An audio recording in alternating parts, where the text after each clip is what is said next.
את זה אם תרצו אחר כך את ההקלטה. חגי שלך. משחררת.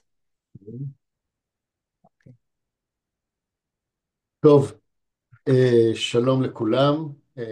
קצת מתרגש, זו פעם ראשונה שאני מעביר הרצאה בנושא שלומדים סיפור בפורום כל כך גדול. הסיפור הוא סיפור מגילת רות שאנחנו קוראים בשבועות, והסיפור הזה הוא סיפור ייחודי מבחינת סיפורי התנ"ך. כיוון שבניגוד לרוב הסיפורים בתנ"ך שהם מנקודת המבט של חצרות המלכים ומלחמותיהם ומנהיגים וכל מה שקורה ב, ב, ברמה של האנשים החשובים, הסיפור של מגילת רות הוא סיפור שמנקודת המבט של העם הפשוט, אנשי בית לחם.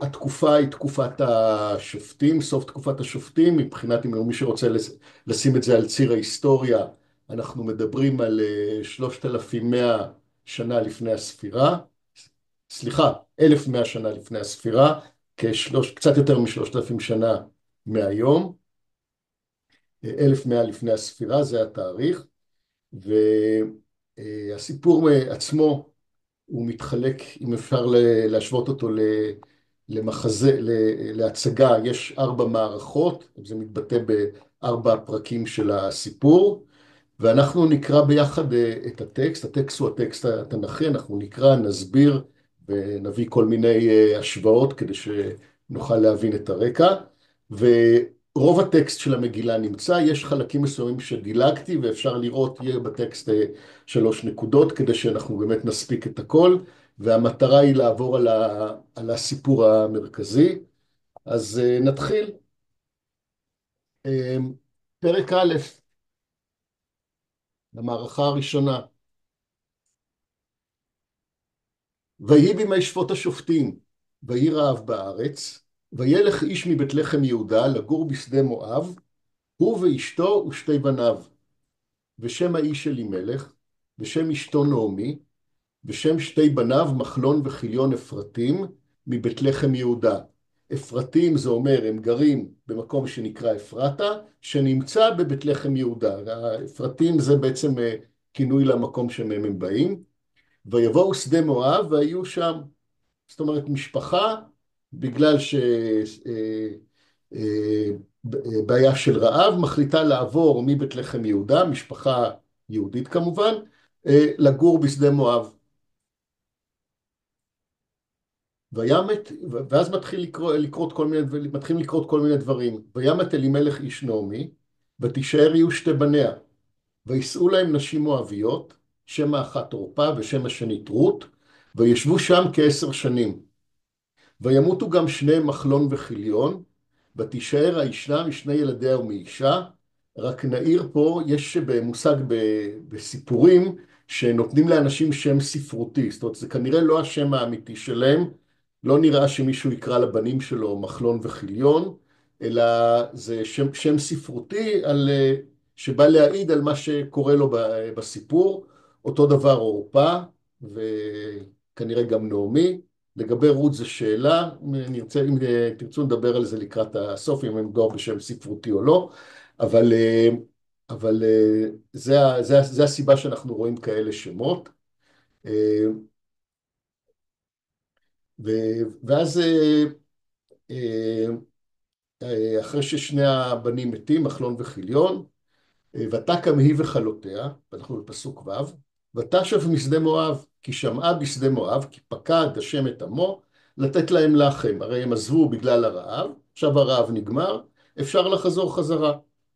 ותצא מן המקום אשר הייתה שמה ושתי חלותיה עמה, הכלות הולכות ביחד עם נעמי, רות ועורפה, ותלכנה בדרך לשוב אל ארץ יהודה. ותאמר נעמי לשתי כלותיה, לכנה שובנה אישה לבית אמה. כן?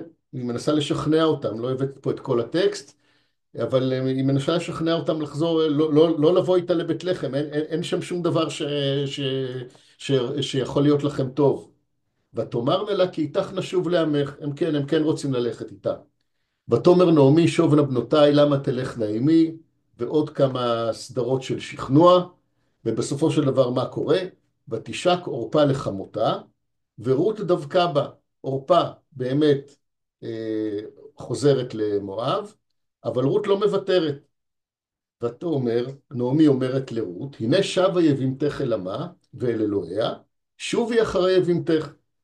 ותאמר רות, אל תפגעי בי, זאת אומרת, אל תנסי להפעיל עליי לחץ לעוזבך, לשוב מאחורייך.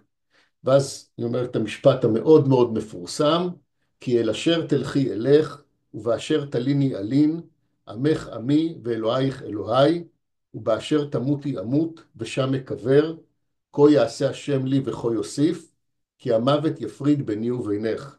שדרך אגב, את הקטע הזה יש שלמה גרוניך הלחין את זה ושר את זה במנגינה מדהימה, אל אשר תלכי, כי אל אשר תלכי אלך. ואז ותרא כי מתאמצת היא ללכת איתה, אבל רגע, אנחנו נעשה פה איזושהי הפסקה כדי להבין מה רות בעצם עושה, כמה הדבר הזה הוא קשה. ואנחנו יודעים שבלי שום קשר ללכת ולעבור מעם אחד לעם אחר, למנהגים שלא מוכרים, לדת שלא מוכרת, ולהתחיל את החיים מחדש, זה קשה כשלעצמו. אבל במקרה של רות, זה עוד יותר קשה. אני שנייה רוצה לדבר על הפיל שבחדר, עמך עמי ואלוהיך אלוהי. מה בעצם הבעיה עם האמירה הזאת? כן? עמך עמי ואלוהיך אלוהי. יש לנו בספר דברים, בתורה, לא יבוא עמוני ומואבי בקהל השם. גם דור עשירי לא יבוא להם בקהל השם עד עולם. למה? על דבר אשר לא קידמו אתכם בלחם ובמים בדרך בצאתכם ממצרים וכולי. עוד נאמר בהקשר, לא תדרוש שלומם וטובתם כל ימיך לעולם. עכשיו יש פה גם על עמים אחרים, לא תתעב אדומי כי אחיך הוא. אדום זה הבנים של הזרע של עשיו. לא תתעב מצרי כי גר היית בארצו. בנים אשר ייוולדו להם, דור שלישי יבוא להם בקהל השם. אבל על עמוני ומואבי כתוב, לא יבוא בקהל השם עד עולם. זאת אומרת, בעיקרון, זה שנעמי אומרת, עמך עמי ואלוהיך אלוהי, אבל היא מואביה, ולכן עצם האמירה הזאת היא בעייתית. אומנם יש לנו בגמרא, מסכת יבמות, רבה בשם המסע, כך מקובלני מבית דינו של שמואל הרמתי, עמוני ולא עמונית, מואבי ולא מואבית. זה איזושהי דרשה על הכתוב, כתוב לא יבוא עמוני ומואבי, אז אני לומד דווקא עמוני ומואבי, אבל הגזרה הזאת היא על הגברים, אבל לא על הנשים, לא עמונית ולא מואבית.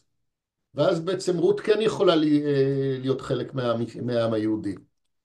אבל מקשה על זה הגמרא, הרי כל הדרשה הזאת היא לא הגיונית, אלא מעתה, מצרי ולא מצרית, ומה נאמר על המצרים? לא תתעב מצרי כי גר היית בארצו. אז עכשיו גם פה תלמד לי, דווקא מצרי לא תתעב, אבל מצרית כן, זה דרשה לא הגיונית. אלא אומרת הגמרא, שונה המקרה שלפנינו, שמפורש הטעם במקרא, על דבר אשר לא קידמו אתכם בלחם ובמים, דרכו של איש לקדם ולא דרכה של אישה לקדם. זאת אומרת, מי שלא היה בסדר בסיפור הזה, זה דווקא הגברים ולא הנשים, ולכן הגזרה היא לא כוללת את הנשים. עכשיו, כמובן שכל הנושא הזה הוא, בוא נגיד, כמו הרבה דברים בעם ישראל, אה, באיזשהו שלב הוא הוכרע, אבל הוא כמובן היה במחלוקת.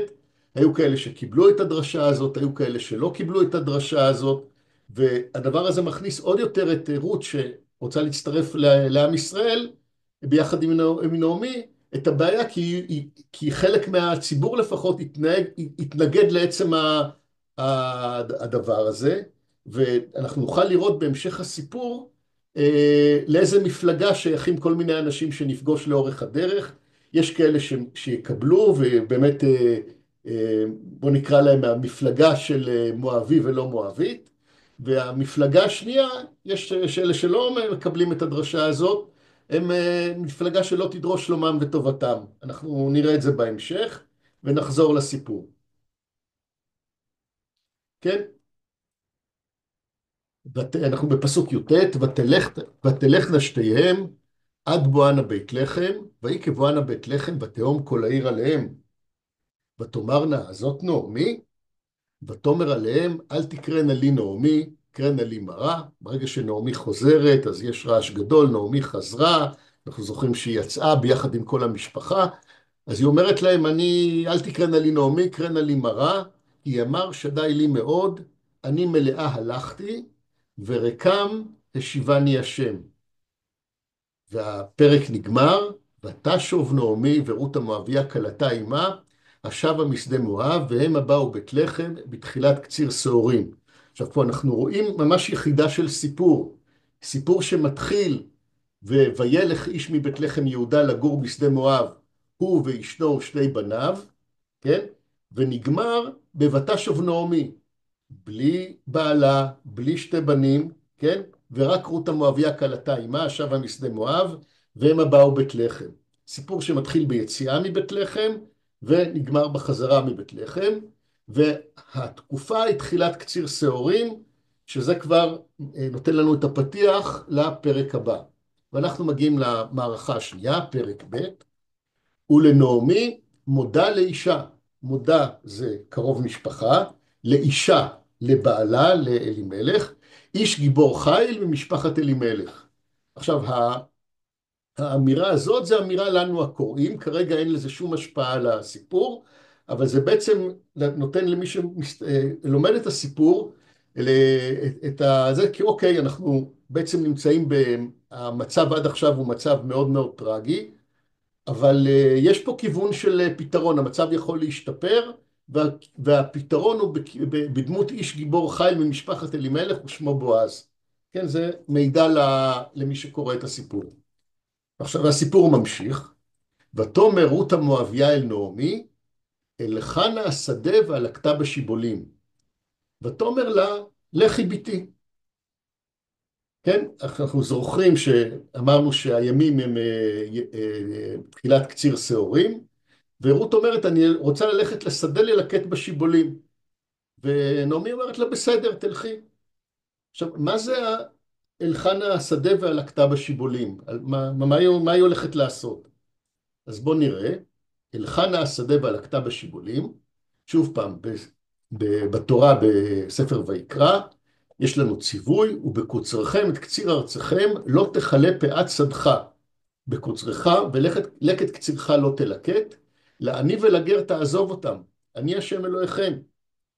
ובספר דברים, עוד התייחסות, כי תקצור קצירך בשדה ושכחת עומר בשדה, לא תשוב לקחתו, לגר, ליתום ולאלמנה יהיה, למען יברכך השם אלוקיך בכל מעשה ידיך, כן? והרמב"ם בהלכות מתנות עניים מסביר, וכן בלקט כשקוצר הוא מעלם, לא ילקט השיבולים הנופלות בשעת הקציר, אלא יניחם לעניים, שנאמר ולקט קצירך לא תלקט, וכן המאמר ושכח אלומה אחת בשדה, הרי זה לא ייקחנה, שנאמר ושכחת עומר בשדה, לא תשוב לקחתו. כן? אז בעצם כשרות אומרת אני הולכת ללקט בשדה, היא מתכוונת למצוות הלקט בזמן הקציר, הקוצרים הולכים, יש שיבולים שנופלות, והעניים יכולים לאסוף, וזה מה שהיא הולכת לעשות.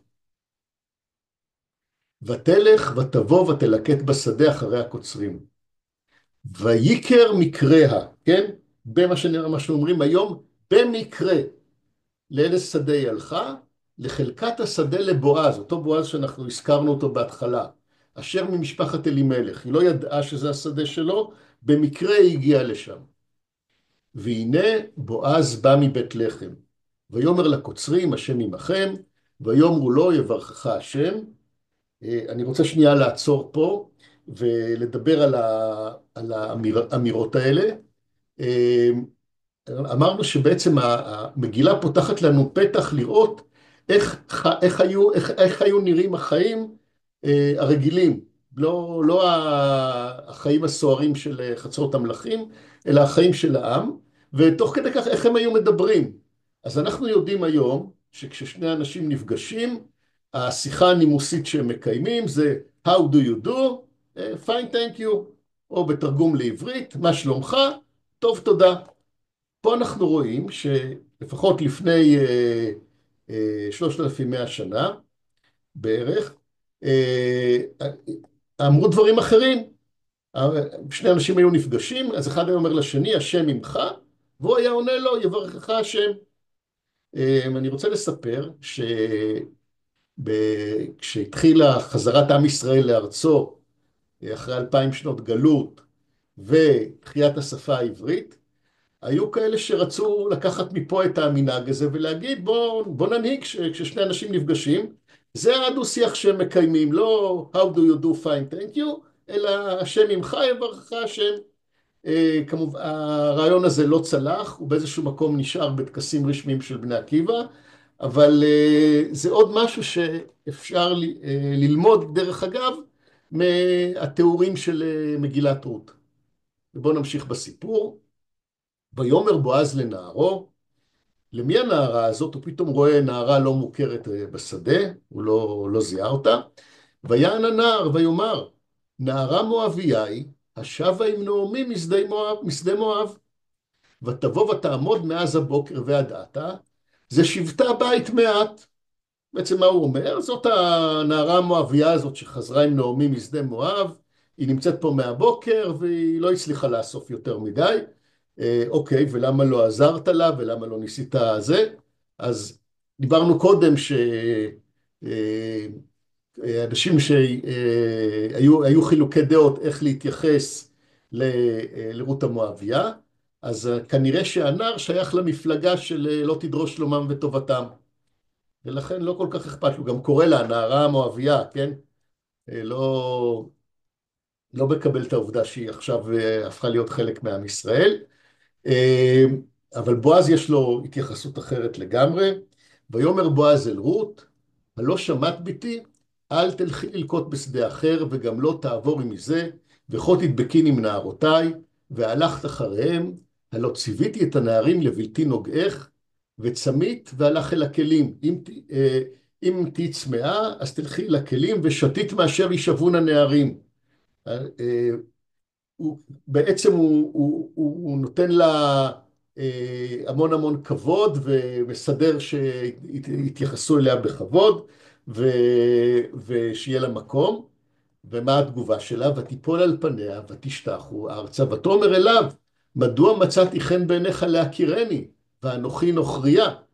זאת אומרת, היא מדברת בלשון תנכית מאוד מאוד יפה, אבל בעצם במילים שלנו, היא בעצם אומרת לו, מה נסגר איתך? לא שמעת על לא תדרוש שלומם וטובתם? למה אתה כזה נחמד?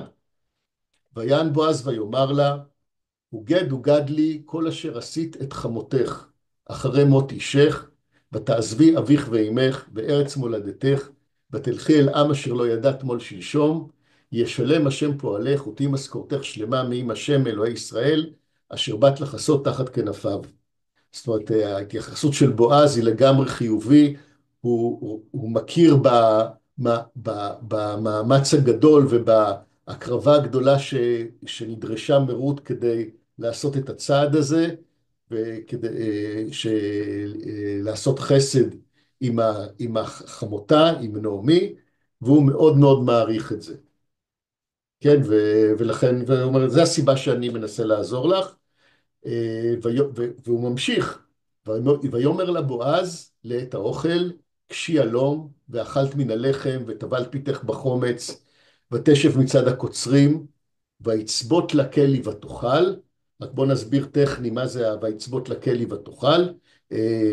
בדרך כלל בזמן הקציר, מה יש להם לקוצרים זמין מאוד? את השיבולים שהם קוצרים, אבל לאכול את גרגירי החיטה כמו שהם, זה קצת קשה.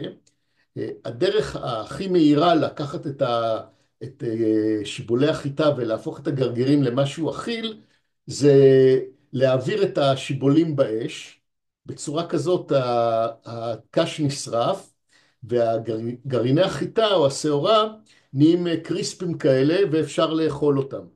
אז מה שהוא עושה, הוא פשוט מכין לה את הכלי הזה, הוא לוקח שיבולים, מעביר באש ונותן לה את הכלי ותאכל ותשבע ותותר.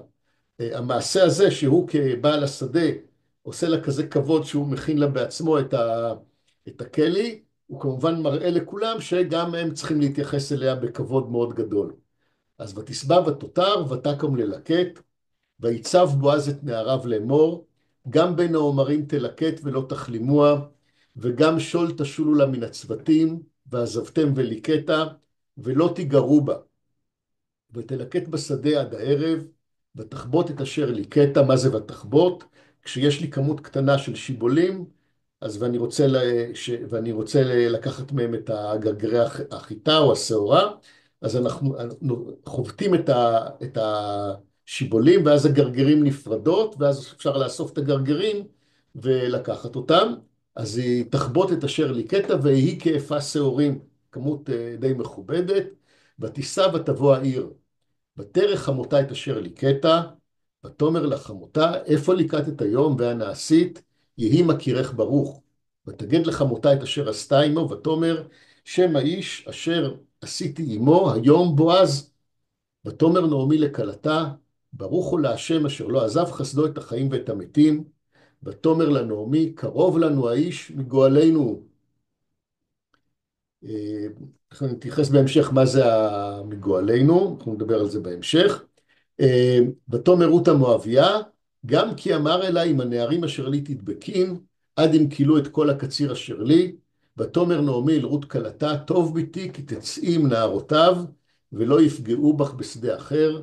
ותדבק בנערות בועז ללקט, עד כלות קציר שעורים וקציר חיטים. זאת אומרת, אם אנחנו מדברים על תקופה, זה מאחרי פסח בערך עד סוכות. כן, זה בערך עד שבועות זה קציר שעורים, ואז מתחיל קציר חיטים, אחד אחרי השני, ואנחנו מדברים על תקופה, זה מה שאנחנו קוראים תקופת הקציר. ותשב את חמותה, כן, בעצם פה נגמר המערכה השנייה, ואנחנו הולכים למערכה השלישית, פרק ג'. ותאמר לה נעמי חמותה, ביתי, הלא אבקש לך מנוח אשר ייטב לך, ועתה הלא בועז בו דעתנו, אשר היית את נערותיו, הנה הוא זורע את גורן השעורים הלילה. בואו נסביר מה זה הפעולה החקלאית הזאת של זורע. בעצם אנחנו ראינו שכמות קטנה של שעורים, אפשר לחבוט אותם, אבל אם יש לי כמויות גדולות, כן, גורן שלם, אז אני לא חובט, אני משתמש בטכניקה אחרת של דש. אני קודם כל נותן לזה הרבה מכות, עד שהגרגרים נפרדים מהקש, ואז אני צריך שתהיה רוח, ואני לוקח את התערובת הזאת של הקש והחיטים, וזורק באוויר, ואז מה שקורה, הרוח מעיפה את הקש הקל, והחיטים הכבדים נופלים חזרה. עכשיו, כנראה שבאותו אזור, הרוח הטובה לפעולה הזאת הייתה בלילה, ולכן בועז, הוא זורע את גורן השעורים הלילה, זה מה שהוא הולך לעשות. ואז מה היא אומרת לרות? ורחצת וסחת ושם צמלותייך עלייך, וירד את הגורן, אל תוודאי לאיש עד כלותו לאכול ולשתות. ויהי בשוכבו, וידעת את המקום אשר ישכב שם, ובאת וגילית מרגלותיו, ושכבת. והוא יגיד לך את אשר תעשי. כן? ותאמר אליה, כל אשר תאמרי אליי, אעשה. אחרי זה אנחנו נראה שהיא לא בדיוק עשתה כמו שאמרו לה, היא עשתה כמעט, כי בעצם מה נעמי אומרת לה? תהי יפה ותשתקי, הוא כבר יגיד לך מה לעשות, אבל היא לא עושה את זה, היא פשוט לא שותקת ומדברת בצורה מאוד מאוד טובה. אנחנו נראה את זה בהמשך.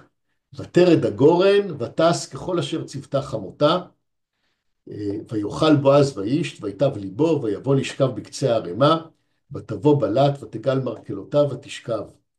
ויהי בחצי הלילה, ויחרד האיש וילפת, והנה אישה שוכבת מרגלותיו, אוי ואבוי. ויאמר מי את? ותאמר, היא לא שותקת, ותאמר אנוכי רות אמתך, ופרסת כנפיך על אמתך, כי גואל אתה. כן? לשון תנ"ך מאוד יפה ומכובדת, אבל אם אנחנו נתרגם את מה שהיא אומרת למילים שלנו, היא בעצם מציעה לו נישואין. Would you marry me? זה מה שהיא אומרת לו. ויאמר, ברוכה את להשם ביתי, היטב חסדך את האחרון מן הראשון, לבלתי לכת אחרי הבחורים, עם דל ועם עשיר. מה הוא עונה לה? גם הוא מדבר בשפה תנכית מאוד מאוד מכובדת, אבל בעצם הוא אומר לה, yes I do, אני באמת מוכן להתחתן איתך. הוא נענה להצעת הנישואים, ואתה ביתי, אל תראי, כל אשר תאמרי אעשה לך, כי יודע כל שאר עמי, כי אשת חיל את. כן? אה, עכשיו אני רוצה שנייה, ראינו כבר כמה פעמים את הביטוי הזה שמתייחסים לבועז בתור גואל. מה זה הגואל הזה? בואו נדבר על זה קצת. נלחץ על הלינק. כן, כי גואל אתה. מה זה הדבר הזה? מגואלנו ראינו קודם. יש את ההתנהלות הכלכלית של התורה, ואנחנו מדברים על תקופה שהיא תקופה חקלאית, ובתקופה החקלאית אמצעי הייצור העיקרי זה האדמה החקלאית, כן? אדמה שמיועדת לחקלאות, והיו כללים. הכללים היו שבעצם יש יוזמה חופשית, הרי כל אחד כשעם ישראל הגיע לנחל את ארץ ישראל, כל משפחה קיבלה שטח אדמה, אבל עם החיים יש כאלה שמצליחים יותר, יש כאלה שמצליחים פחות, אלה שמצליחים פחות מוכרים את האדמות שלהם לאלה שהצליחו יותר, ופחות או יותר, אם אני אתן לדבר הזה להימשך לאורך זמן, אז אמצעי הייצור התרכזו כולם אצל קבוצה מאוד, מאוד קטנה של אנשים, שהם יהפכו להיות אנשים מאוד עשירים, וכל השאר יהפכו לפועלים בשדות של המשפחות העשירות.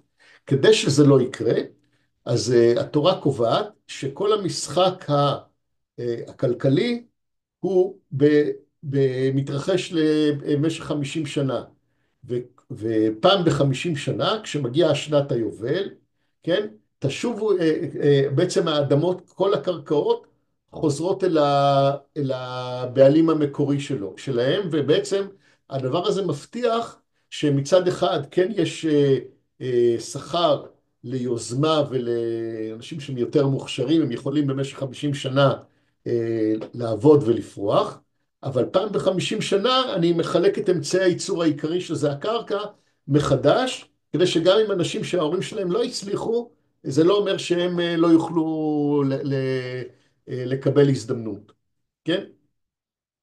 ובואו נראה איך זה כתוב. וקידשתם את שנת 50 שנה וקראתם דרור בארץ לכל יושביה, יובל היא תהיה לכם ושבתם איש של אחוזתו ואיש של משפחתו תשובו. בשנת היובל הזאת תשובו איש של אחוזתו. עכשיו, הדבר הזה משפיע על כל העולם של סחר קרקעות. וכי תמכרו ממכר לעמיתך, או קנו מיד עמיתך, אל תונו איש את אחיו, במספר שנים אחר היובל תקנה מאת עמיתך. במספר שני תבואות תמכור לך, לפי רוב השנים תרבה מקנתו, ולפי מיעוט השנים תמעיט מקנתו, כי מספר תבואות הוא מוכר לך. כן?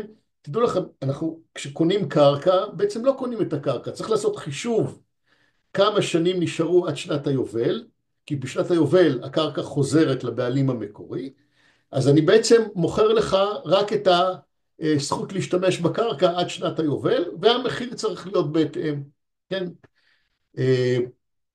ואז יש עוד אבירה, כי ימוך אחיך הוא מכר מאחוזתו, אם מישהו נאלץ למכור את הקרקע שלו כי הוא נכנס לקשיים, ובא גואלו הקרוב אליו, פה מדובר על גואל מבחינת שהוא קרוב משפחה שלו, וגאל את ממכר אחיו, יש לו זכות גם לפני שמגיעה שנת ה-50, לבוא ולפדות את הקרקע חזרה ולהחזיר את הקרקע למשפחה, וזה נקרא גואל.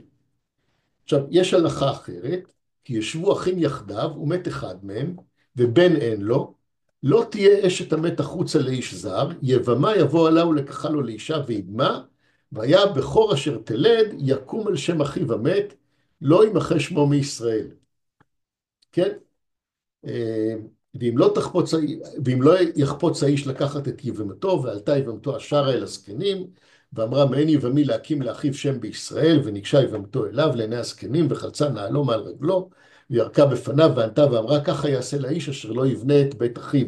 זאת אומרת, יש, זה לא, כאילו, הבן אדם יכול לסרב, אבל זה לא כבוד כל כך גדול בלשון המעטה לסרב לדבר הזה.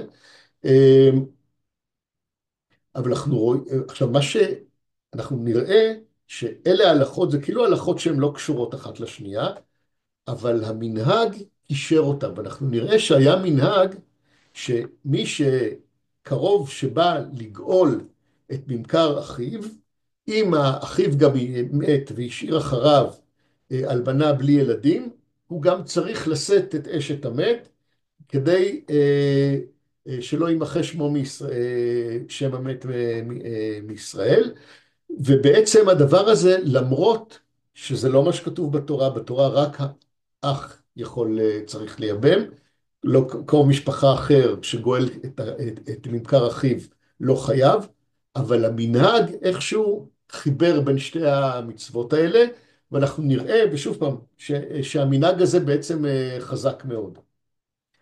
כן? אז זה המשמעות של הגואל, זאת אומרת, כאילו, לאבימלך היו קרקעות, שלפני שהוא עזב למואב, הוא מכר אותם, או שנעמי מכרה אותם כשהיא חזרה, לא כל כך משנה, ואת הקרקעות האלה, אה, אה, בעצם בועז יכול לגאול, הוא גואל, ו, ואם הוא גואל, אז המנהג אומר שהוא גם צריך לשאת לאישה את אשת מחלון, שזאת רות. עכשיו, אוקיי, אחרי שהבנו את זה, בואו נמשיך, אנחנו בפסוק י"ב, ועתה, אומר בועז, כי אמנם כי גואל אנוכי, וגם יש גואל קרוב ממני. וזה נכון שאני גואל, אני יכול זה, אבל כי הרי כל הצעת הנישואים מבוססת על זה כי גואל אתה. אז הוא אומר לה, יש מישהו שקודם לי בדיני הגאולה, העליני הלילה, והיה בבוקר אם יגאלך טוב, יגאל, ואם לא יחפוץ לגאלך, וגאלתיך אנוכי, חי השם שכבי עד הבוקר, ותשכב מרגלותיו עד הבוקר, ותקם בטרם יכיר איש את רעהו, ויאמר אל יוודע כי באה אישה הגורן, ויאמר הבי המטפחת אשר עלייך, ואחזי בה, ותאחז בה, וימד 6 שעורים, וישת עליה, ויבוא העיר, ותבוא אל חמותה, ותאמר מי את ביתי, ותגד לה את כל אשר עשה לה האיש, ותאמר 6 השעורים האלה נתן לי, כי אמר אליי אל תבואי ריקם אל חמותך, ותאמר שבי ביתי, עד אשר תדעין איך יפול דבר, כי לא ישקוט האיש, כי אם קילה הדבר היום. זאת אומרת, יש את הגואל היותר קרוב, איזושהי בעיה טכנית, ותכף נראה איך בועז מתמודד איתו. אנחנו כבר במערכה הרביעית, פרק ד', ובועז עלה השער, וישב שם, והנה הגואל עובר, אשר דיבר בועז, ויאמר סור השווה פה פלוני אלמוני, ויסר וישב, ויקח 10 אנשים מזקני העיר, ויאמר שבו פה וישבו, כן, הוא צריך שיהיה עדים לכל המעמד הזה, ויאמר לגואל, כן, תשימו לב, אנחנו לא יודעים את השם שלו, הוא נקרא פלוני אלמוני, כן, ויאמר לגואל, חלקת השדה אשר להכינו לאלימלך, מכרה נעמי ישבה משדה מואב, ואני אמרתי, אגלה אוזנך לאמור, כנה נגד היושבים ונגד זקני עמי. אם תגאל גאל, ואם לא יגאל אגידה לי ואדע, כי אין זולתך לגאול, ואנוכי אחריך. אם אתה, לך מגיעה זכות קדימה, אם אתה רוצה, אתה יכול לגאול את הקרקעות שהיו שייכות לאבימלך, ואם לא, אז אני רוצה לדעת, כי אני זה שמגיע בתור אחריך. ויאמר אנוכי אגאל, כן, אני רוצה לגאול. ויאמר בועז, ביום קנותך השדה מיד נעמי, ומאת רות המואביה אשת המת, קנית להקים שם המת על נחלתו. העסקה הזאת הולכת ביחד עם להתחתן עם רות המואביה, כן? עכשיו, אנחנו יודעים שזה לא נכון, אבל המנהג היה, והמנהג היה, ומה שאנחנו לומדים מהסיפור הזה, שהמנהג הזה היה מאוד מאוד חזק, למרות שזה לא מה שכתוב בתורה בדיוק.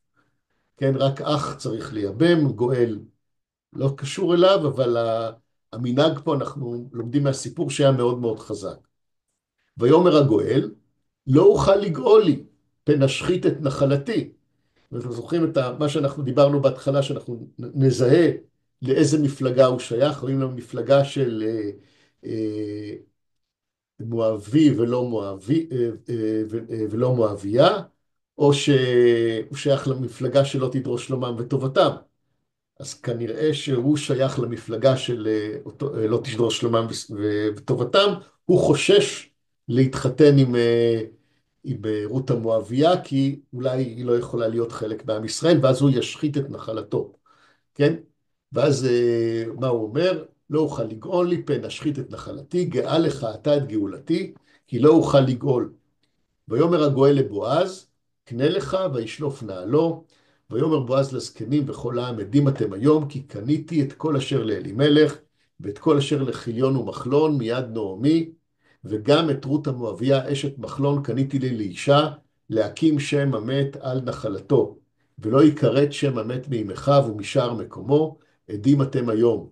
ויאמרו כל העם אשר בשער והזקנים עדים, ייתן השם את האישה הבאה אל ביתך, כרחל וכלאה אשר בנו שתיהם את בית ישראל, שדרך אגב את הפסוק הזה המודגש הולחן, ו...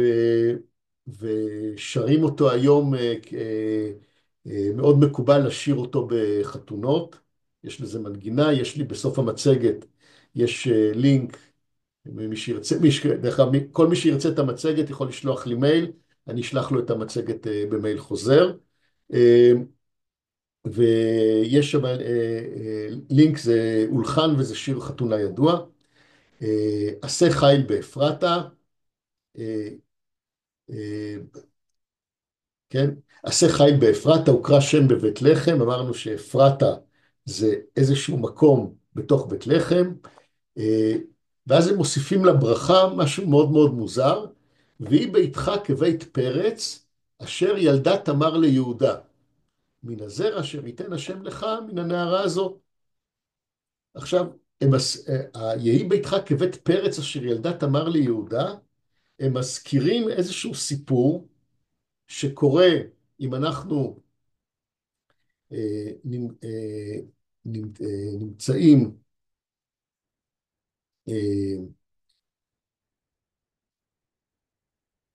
אם אנחנו נמצאים בשנת, בערך,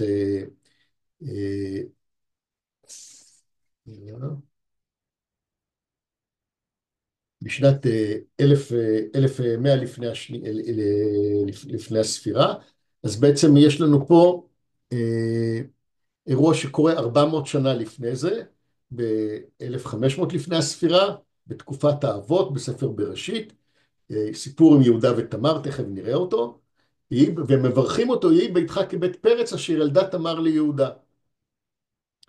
עכשיו, הדבר הזה, אם מופיע בתוך סיפור, קישור לסיפור אחר בהיסטוריה, זה אומר שכדי להבין את הסיפור הזה, אנחנו צריכים לעבור לסיפור ההוא ולראות מה מסופר שם. אז בוא נעשה את זה. מה זה יהי ביתך כבית פרץ אשר ילדה תמר ליהודה?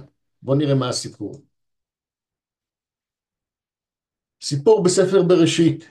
ויהי בעת ההיא, וירד יהודה מאת אחיו, וירא שם יהודה בת איש כנעני ושמו שוע, ויקחיה, ויבוא אליה, ותר ותלד בן, ויקרא שמו ותר עוד ותלד בן, ותקרא את שמו עונן, ותוסף עוד ותלד בן, ותקרא את שמו שאלה. כן? הוא יהודה פורש מאחיו, לוקח אישה שהיא ביתו של שוע, אנחנו אפילו לא יודעים איך קוראים לה, ונולדים לו 3 ילדים, עונן ושאלה. ויקח יהודה אישה לער בכורו ושמה תמר, ויהי ער בכור יהודה רע בעיני השם וימיתהו השם, ויאמר יהודה לעונן, בוא אל אשת אחיך ויבם אותה והקם זרע לאחיך, כן? מה פתאום מופיע פה ייבום? הרי אנחנו מדברים על לפני מתן תורה, ופה המקום לספר שדיני ייבום בעצם הם לא מופיעים בפעם הראשונה בתורה, התורה בעצם מאמצת פה חוקים קדומים יותר, והחוקים הם, שהיו מקובלים באזור של מסופוטמיה בתקופת האבות, זה ספר חוקים מאוד מאוד ידוע כהקודקס של חוקי חמורבי, וגם שם יש דיני ייבום. ובעצם פה הם לא מתבססים על התורה, אלא הם מתבססים על מה שכתוב בחוקי חמורבי. בוא אל אשת אחיך ויבם אותה והקם זרע לאחיך, וידע אונן כי לא יהיה הזרע, והיה אם בא אל אשת אחיו ושיחת ארצה, לבלתי נתון זרע לאחיו, וירא בעיני השם אשר עשה וימת גם אותו. ויאמר יהודה לתמר כלתו, שבי אלמנה בית אביך, עד יגדל שלה בני, כי אמר פן ימות גם הוא כאחיו. ותלך תמר ותשב בית אביה. היא עכשיו מחכה ששלה יגדל, הבן השלישי. וירבו הימים, ותמת בת שוע, אשת יהודה, ויוגד לתמר לאמור, הנה חמי חולה תמנתה לגוס צונו.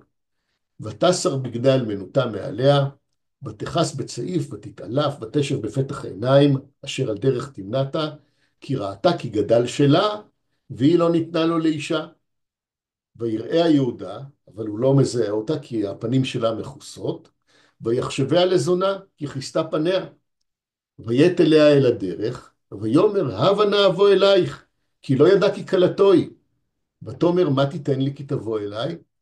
ויאמר, אנוכי אשלח גדי עזי מן הצאן. ותאמר, אם תיתן ערבון עד שולחך, אתה יכול להשאיר אצלי איזשהו ערבון עד שתשלח את הגדי עזים הזה. ויאמר, מה הערבון אשר אתן לך? ותאמר, חותמך ופתילך ומתך אשר בידיך. בעצם היא מבקשת ממנו את תעודת הזהות של העולם העתיק. חותמך ופתילך ומתך אשר בידיך, חפצים שמזהים את יהודה באופן חד ערכי. כאילו, מי שמחזיק את החפצים האלה, ברור שהוא קיבל אותם מיהודה. ויתן לה, ויבוא אליה ותער לו. ותקם ותלך ותסר צעיפה מעליה, ותלבש בגדי אלמנותה. וישלח יהודה את גדי העזים ביד רעהו האדולמי, לקח את הערבון מיד האישה, ולא מצא. וישוב אל יהודה, ויאמר לא מצאתיה. כן? אני רוצה להזכיר, אנחנו אמרנו שכל דיני ייבום שנוהגים בספר בראשית, זה מבוסס על חוקי חמורבי. לפי חוקי חמורבי, הם לא בדיוק זהים לחוקי התורה. גם האח יכול לייבם, וגם האבא יכול לייבם. ובעצם כשתמר מפתה את יהודה, יהודה הוא יבם לגיטימי, לפי החוקים שהיו נוהגים באותה תקופה. התורה מוציאה את זה בפירוש, והופכת את החם ואת היחסים בין חם לכלתו לאחד מאיסורי עריות, כדי להוציא את המנהג הזה.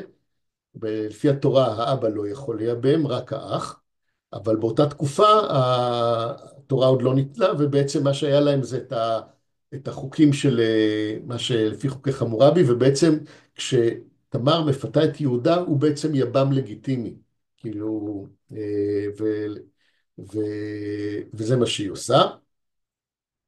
כן, ויהי כי בשלוש חודשים, אנחנו ממשיכים בסיפור, ויוגד ליהודה לאמור, זנתה תמר כלתך וגם הנה הרע לזנונים. ויאמר יהודה, הוציאוה ותשרף. זה כנראה הדין של, כן, של מי שכלה שזנתה. והיא מוצאת, והיא שלחה אל חמיה לאמור, לאיש אשר אלה לו אנוכי הרע. ומה היא שולחת? את חותמך ופתילך ומתך אשר בידיך, שהוא השאיר לה ערבון. יש לו הוכחה. ותאמר, הכר נא למי החותמת והפתילים והמטה האלה. ויקר יהודה ויאמר, צדקה ממני, כי על כן לא נתתיה לשלה בני, ולא יסף עוד לדעתה. יש פה כל מיני פרשנויות, אני בוחר בפרשנות, שלא פסק עוד לדעתה. בעצם מאותו רגע יהודה ותמר חיים כזוג נשוי, והיא בעת לידתה, והנה תאומים בבטנה, והיא בלידתה ויתן יד, אחד התאומים הוציא יד, ותיקח המיילדת ותקשור על ידו שני לאמור, זה יצא ראשונה, ויהי כמשיב ידו, והנה יצא אחי, ותאמר, מה פרצת עליך פרץ, ויקרא שמו פרץ. כן? זה הסיפור על בבית פרץ אשר ילדה תמר ליהודה. כן? עכשיו בואו נחזור לסיפור שלנו, ונשאל את עצמנו, מה הברכה פה בדיוק? כן? מה בדיוק, אה, במה בדיוק הם מברכים אותו? הסיפור הזה הוא לא כזה סימפטי, אמנם יש לו סוף טוב, אבל זה בדיוק העניין. ההשוואה פה היא הסיפור של פרץ שילדה תמר ליהודה, זה סיפור שמתחיל בצורה טרגית, אבל נגמר בצורה שמחה. כן, אנחנו יודעים את הסוף של הסיפור, כן? ואילו פה יש לנו גם כן סיפור שהתחיל בצורה טרגית, אבל אנחנו עוד לא יודעים את הסוף שלו, כן? אז הם מברכים אותך, יהי ביתך כבית פרץ, הסיפורים הם לא סיפורים זהים, אבל יש בהם המון דברים מקבילים, זה נקרא סיפורים מקבילים. יהי ביתך כבית פרץ אשר ילדה תמר ליהודה, בעצם הם אומרים לו כמו שהסיפור ש... כמו הסיפור של פרץ אשר ילדה תמר ליהודה, הסוף שלו היה טוב, גם הסוף של הסיפור שמתרחש כרגע, שהוא התחיל בצורה טרגית, יש את אלימלך שמת, יש את שתי בניו שמתו, כן? אבל גם הוא יהיה לו סוף טוב, מן הזרע אשר ייתן השם לך מן הנערה הזאת. כן? זאת בעצם הברכה. ויקח בועז את רות, ותהי לו לאישה, ויבוא אליה, ויתן השם לה הריון, ותלד בן, ותאמרנה הנשים אל נעמי, ברוך השם אשר לא השבית לך גואל היום, ויקרא שמו בישראל. והיה לך כמשיב נפש לכלכל את שיבתך, כי חלתך אשר אהבתך ילדתו, אשר היא טובה לך משבעה בנים. ותיקח נעמי את הילד, ותשיתהו בחיקה, ותהי לו לאומנת, ותקראנה לו השכנות שם לאמור, יולד בן לנעמי, ותקראנה שמו עובד, הוא אבי ישי, אבי דוד. כן, בסופו של דבר, זאת השושלת של המלוכה, ואז המגילה מסיימת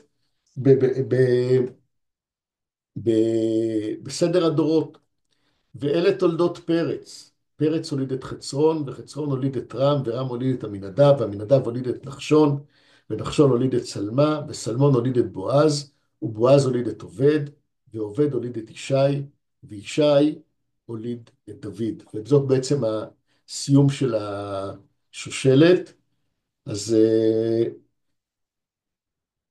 לפני שנמשיך הלאה, אז מה שאנחנו רואים פה בסיפור, זה בעצם סיפור שההתחלה שלו לא כל כך טובה, אבל בסופו של דבר הסוף שלו טוב, כן, ויש פה הגבלה לסיפור של יהודה ותמר, שגם שם היו התחלה טרגית וסוף טוב. בעזרת השם, גם המצב שבו אנחנו נמצאים היום, שעם ישראל נמצא עם כל הצרות שיש לנו ועם החטופים, שגם לסיפור הזה יהיה סוף טוב, אנחנו מתפללים ומקווים. ועכשיו, בעצם,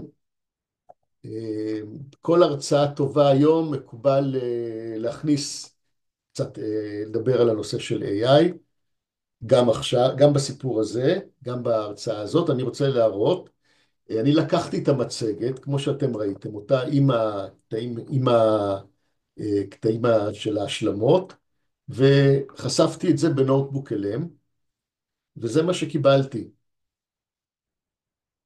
קודם כל, אני התרשמתי שוואלה, הוא הבין את הסיפור, כן?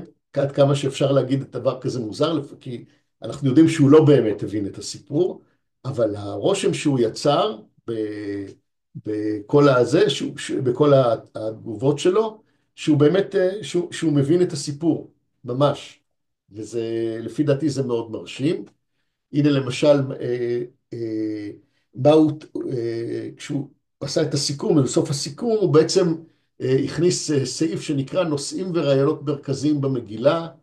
הוא גילה שהמגילה מדברת על חסד ונאמנות, על גאולה וישועה, על קבלת הגר, על השגחה פרטית ותכנון אלוקי, על מעמד האישה וכוחה, על הקמת בית ושמירת השם, וכל דבר כזה הוא מסביר, אני לא אקרא את הכל, אבל אני כן רוצה לדבר על, להראות בסופו של דבר משהו, הוא הכניס עוד סעיף שנקרא נקודות מרכזיות לסיכום. מגילת רות היא סיפור על נאמנות, חסד, גאולה וקבלת הגר. היא מתרחשת בתקופת השופטים ועוסקת בסוגיות חברתיות ודתיות חשובות, כמו עזרה לעניים ולגרים, דיני משפחה, גאולה וייבום והשגחה אלוהית. דמויות הנשים, נעמי ורות, דמויות פעילות ויוזמות בעלות משקל משמעותי בעלילה. רות המואביה, למרות מוצאה, מתקבלת לעם ישראל והופכת לחלק משושלת המלוכה, מה שמדגיש היבטים של קבלת הגר. הסיפור מספק רקע היסטורי ומורלי חשוב להבנת מוצא שושלת בית דוד, ההקשרים למקורות אחרים, פה הוא נותן לי ציון ממש, דיני לקט, גאולה, ייבום, סיפור תמר ויהודה, דין עמוני ומואבי, מעשירים את ההבנה של הרקע החוקי והתרבותי לסיפור. אוקיי, בסדר. אז זהו, זה הסיפור. אם יש שאלות, אני אשמח, אתם יכולים לשאול. אמרתי שאת המצגת עצמה, כל מי שישלח לי מייל, אני אשלח לו אותו במייל חוזר, אין שום בעיה. ואני רוצה רק להראות, בסוף המצגת, אני שמתי 3 קישורים. אחד, אני אמרתי שיתן השם את האישה הבאה אל ביתך כרחל וכלאה, זה שיר חתונה נפוץ, יש פה קישור לשיר. יש פה גם קישור לשיר של שלמה גרוניך, אל אשר תלכי אלך, גם כן מאוד יפה.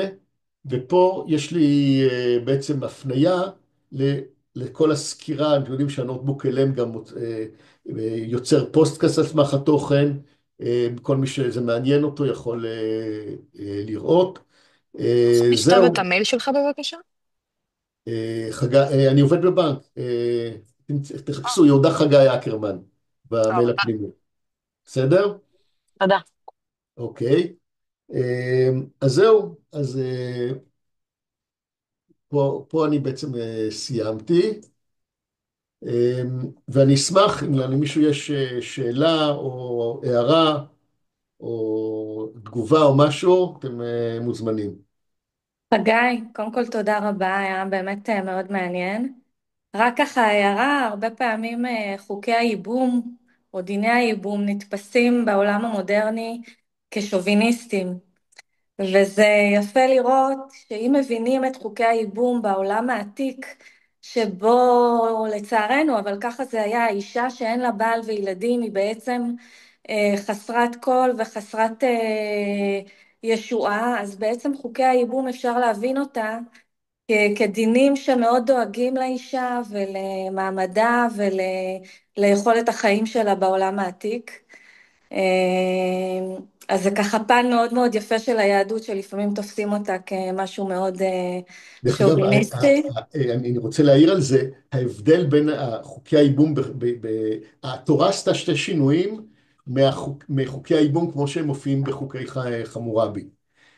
שינוי אחד, שהיא נותנת את האופציה של חליצה, זאת אומרת, אם הזוג, כאילו, אוקיי, זו מצווה מאוד גדולה, אבל אם מכל מיני סיבות הם מחליטים שהם לא רוצים, יש להם את האפשרות להשתחרר. זה אומנם, בדרך כלל זה טקס שהוא מבזה את היבם, כי הוא בעצם לא כן, דואג זה האישה כן, משחררת אותו. כן, האישה בדיוק, משחררת אותו. אבל זה נותן אופציה לצאת מהסיפור, אם זה לא מתאים. והדבר השני, שהתורה הוציאה את זכות הייבום מהאבא. רק האח יכול לייבם, ולא האבא. ו, ויותר מזה, כדי לתת לזה גושפנקה חוקית, אז יש מושג בתורה, לא הבאתי את זה במקומות אחרים, של מה זה נקרא איסורי עריות, למי אסור לבוא בקשרי נישואים אחד עם השני, ואחד הקשרים שהם אסורים, זה החותן עם כלתו. כן, זה כי ידעו שהמנהג מאוד חזק, בשביל לעקור מנהג, אז היה צריך ההפך, להפוך את זה למשהו אסור. כן. כן, תודה. אוקיי. עוד מישהו?